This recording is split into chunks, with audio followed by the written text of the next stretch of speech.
show you how to bring in additional income to your business during the corona crisis.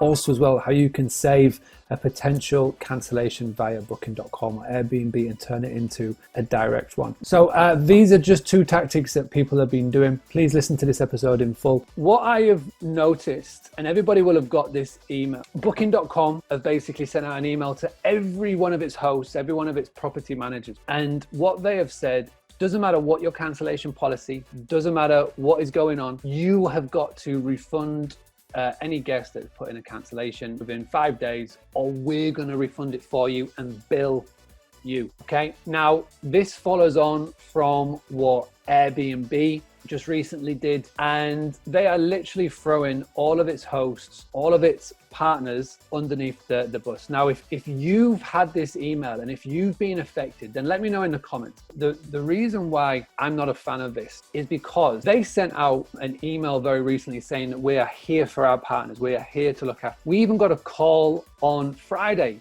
from a booking.com rep just to check in, and I thought at the time, you know what, that's all right, that shows that they're being proactive. And this was after all of the bad PR that Airbnb had done, where they just cancelled again all of our bookings. Now, I can totally understand why a guest would want to cancel, and we've had cancellations. We've had people that have booked and they've obviously cancelled, and you've just you've got to suck that up and deal with it, and you can go to cancellation policies and all of that time. But when they literally just throw you under the bus like that, and then to say, doesn't matter what your cancellation policy, you've got to refund them, and if you don't, we will refund them for you, and then we will bill you, then that just doesn't sit right with me.